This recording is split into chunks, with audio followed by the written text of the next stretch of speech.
Ready? Okay, we'll begin the Planning Committee meeting of Akron City Council.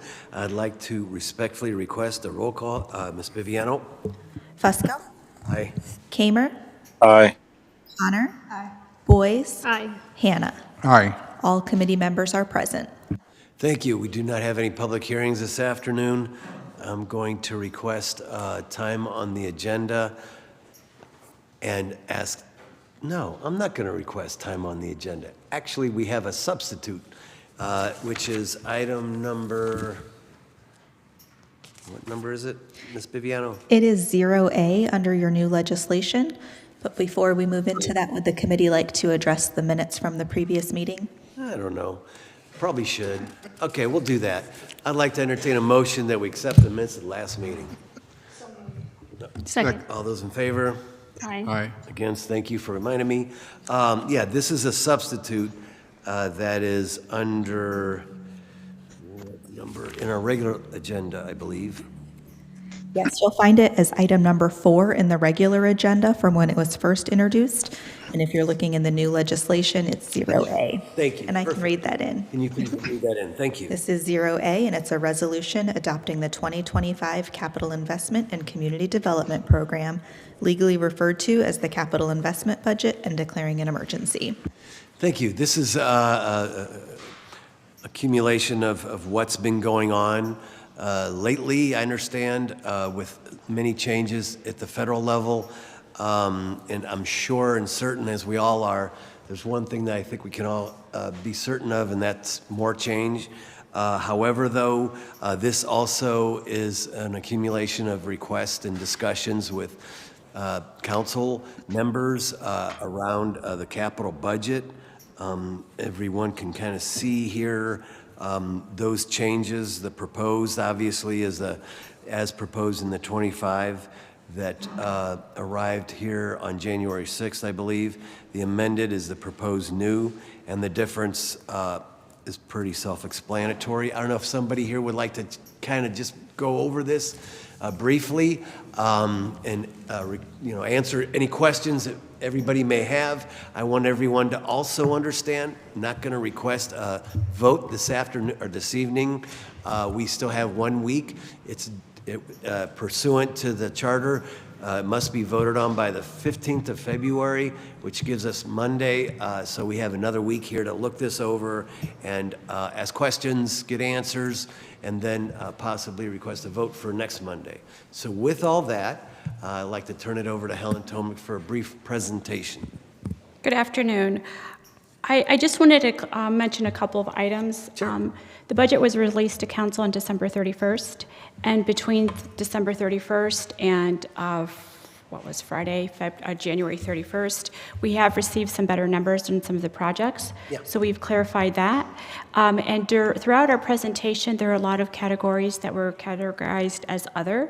So we went back and reached out to all the different departments and received clarification. What does other necessarily mean? Is it federal funds? If it is federal funds, is it Department of Transportation? Is it Department of EPA? If it's state funds, where they came from. So there's a lot of cleaning up of where the funding sources are coming from. And then in speaking to different departments, we did add a couple of projects. And in some instances, like on the Kent Street Bridge deck, we were awarded originally $550,000. That was increased to $675,000. So then there's a decrease in an increase by $125,000. We then in turn received better numbers and decreased the GO share as well. So those were the type of projects we were looking at, and there's probably 25 items on this list. Okay, very good. Thank you. So in terms of the general obligation, can we have perhaps for next week, excuse me, like what the differences would be like in terms of whenever you approach this with general obligation, was it to have a zero-sum gain, I guess, for lack of a better term? Did some of these numbers go up or down in terms of funding sources? I know from the federal side, there's a lot of unpredictability, but in terms of general obligation, and some of the things that we are close to, I guess, or is this going to be a zero-sum gain, I guess, again? So with the general obligation debt, the limit in terms of how much we can anticipate borrowing in a given year is really established through finance and their projections of income tax. And so they're giving us a cap, and then we have to deploy that the best we can. And we just want to make sure, are we going to increase it or decrease it or just stay the same? It's within 4 digits of being flat. From 1231 to 131, the previous version. Okay. It changed a minimal amount, but it's still below that $12 million cap. Okay. Slightly. Below the $12 million cap. Just a little bit. Mm-hmm. That's provided. Okay. I think that's an important one to answer on that piece of it. We do see some significant, I don't know if anyone, I may have more questions, but does anyone here have any questions whatsoever? Yes, Tina Boyce. Thank you. I was just browsing through the demolition category. Seems like a lot of, explain that, because it feels like a lot of residential is shifted to commercial and maybe some other things. So are there more funding sources, more money coming in from somewhere else that's going to fill some of this, or are we just shifting? So when we originally compiled the budget, we had the demolition as one line item, and reflecting the grant that we applied for and received from the state and the local sources that we had to put up to match with that. When we separated those out into a commercial line and a residential line, we miscalculated the allocation of the totals across those two. So the scope of work has not changed. So we're still planning to do nearly 100 houses, the same exact thing, and we still have those handful of large projects on the commercial side that we're trying to get through as well. And so the scope of work has not changed. It's the way that the state grant is reflected in those two budgets has shifted. So the work is the same. Very good, thank you. Can you please explain also the fire apparatus piece that's, we have now $1 million? That's income tax for, I'm guessing, of course. Correct. And there was a request from fire that they were working through a bidding process to figure out the timing in terms of the impact on a purchase price. Okay. And so they figured that out. It should have been reflected in there in the December version, but was not. Okay, very good. The Rubber City Heritage Trail Phase 2, can you please explain that just very little bit, in terms of the adjustments there? I believe that those adjustments are reflected, Finance.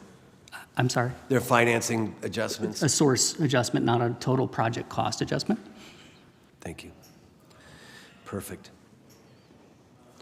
Questions from anyone else? We just got this, but I'm certain that this week going to be asking everyone to please weigh in, let us know your thoughts. And next Monday, we will be asking for a vote pursuant to the charter.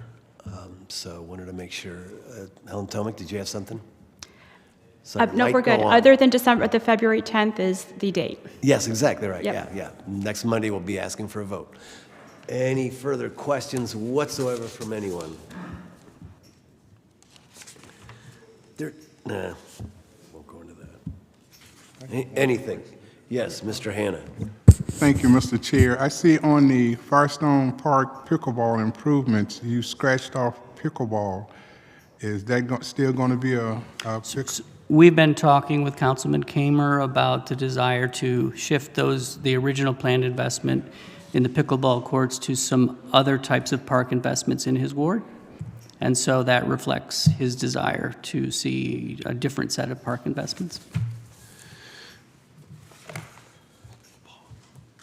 Okay. Thank you. Thank you. I have one here, just perusing and trying to figure it all out. All these adjustments, and thank you again for working with us on this and communicating with us. The one piece, and I think we're all good with it, but it's the lead service piece. We had zero budgeted, which I thought we did have something budgeted, but maybe. That was an oversight in the collation of projects that were already underway. So that's, Okay, that's so the that $12 million. carryover- It's the last final phase of that project. And the work has already been approved here, but we do have to reflect it in the capital budget. So it's, Okay. and it's, it paid for through that, that grant opportunity as well. So it should have been in there all along. Okay, because we had 8.7. So there's actually 2 years. There's a line item that's lead service line replacement 2024. Yes. That's the carryover dollar amount at about, Councilman, as you indicated, about $8.7 million. Yes. And then in order to complete the work, we neglected to include the 2025 line item. And in engineering, as they were reviewing it, indicated we needed to include this extra line item of $12 million to complete the work. So, okay. So the carryover of 8.7 Is reflected, and there's, in the 12 million, so it's over above 8.7, so it's the If difference for 3 if you million. look at, when you get an opportunity, I got page 38. is that where it is? Yeah, Yep, that's right. page 38. So the water main replacement, the lead service line replacement is 8.7 of carryover, and then $12 million of new funds to complete the work in 2025. So it's Okay. almost $20 million. Because I do recall Mr. Lull, I believe, did say that he's looking to get this completed by Correct. this year. That is still the target date. Okay, good. So we just fine-tuned the estimate. Okay, that's very, very good. And like I said, I'm sure we're all going to salute that one. Any other questions or comments? Well, I'm not seeing any. I guess we'll continue to take time on this particular item. For 1 week's time, I'd like a motion for 1 week's time. Is there a second? Second. All those in favor signify by saying aye. Aye. Against? Very good, the ayes have it. Thank you, and I'm sure there may be further conversation this week. So again, thank you all for getting this together, and thanks to everyone for their input. More work ahead. Thank you very much. I also would like to remind everybody here that these projects, some of which we've already voted on, but many of which we're going to be voting on individually. Of course, just a friendly reminder that we do vote on these items individually. That's in the capital budget. So just a friendly reminder on that. With that, we're adjourned. Thank you. Our next committee today will be the Rules Committee, and it will begin at 2 o'clock.